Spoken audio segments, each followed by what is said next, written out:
Welcome to the Sales Influence Podcast, where we talk about finding the why in how people buy. I'm your host, Victor Antonio. Thank you for joining me. Today's topic is one I've covered in the past, but I keep getting questions. People always ask me, Victor, what is the best sales process? How do I define a great sales process so I can be consistent in selling? Now, a lot of people are confused because there's so many different ways you can sell, right?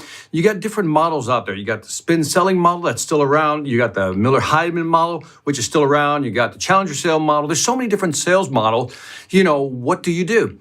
I often remind people that there is something I call the universal sales formula. The universal sales formula or sales process fits anywhere, and it's something that's easy to remember, doesn't have a lot of steps, and something you can execute right away. So let's go through this.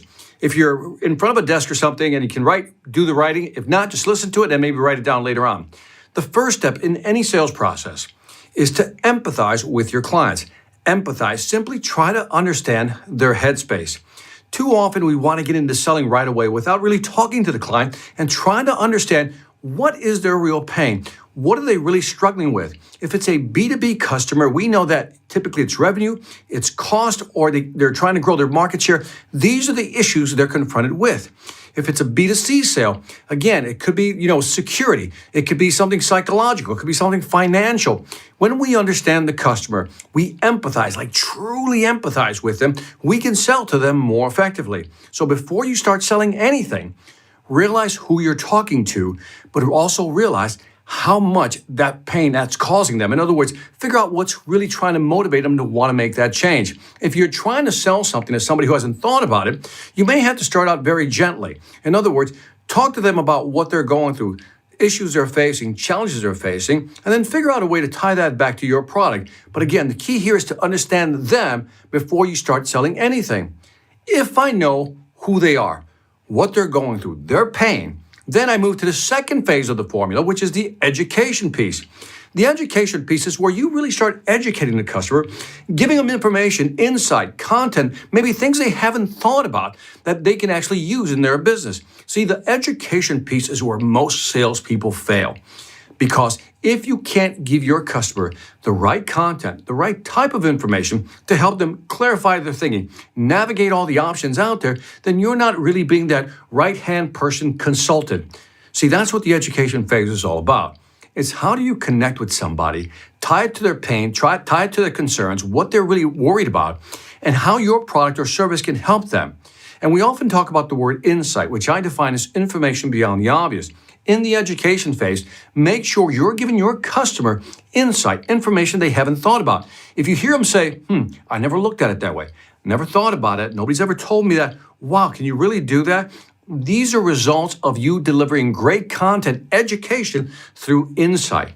Now, if I've empathized with my customer, I understand who they are, what they need, what they're trying to accomplish, and then I've gone through the education process, show them what they need to do, shared some insight with them, showed them how our product or service can help them. Then the last piece is the empowerment piece.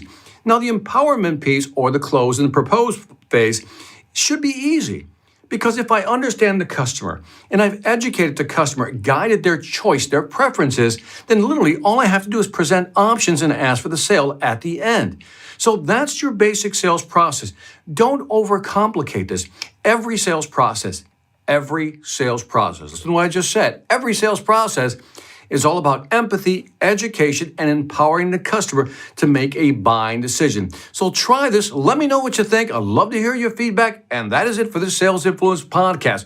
Don't forget to leave me some feedback on iTunes, Stitcher, YouTube. By the way, we're also on Spotify, Pandora. So leave me some feedback. Love to hear from you. And also, when you get a chance, check out my online sales academy, the Sales Velocity Academy. Go to salesvelocityacademy.com. We continue to add great courses to help you sell better and faster. Again, that's it. And I always remind you, and remember, selling ain't hard when you know how. And it really isn't when you know how to empathize, educate, and empower your customer to make a buying decision. Take care. Hi, I'm Victor Antonio. I'm an author, sales trainer, and keynote speaker. I'm often asked, what makes a great speaker? Is it someone who delivers real content that the audience can use? Is it someone who engages the audience so they're part of the learning experience? Or is it someone who can motivate an audience to push them beyond their comfort zone and discover new abilities? The answer is yes. But the most important thing to remember is that I'm not there to look good. I'm there to make my client look good. Simply put, it's never about me, and it's always about them.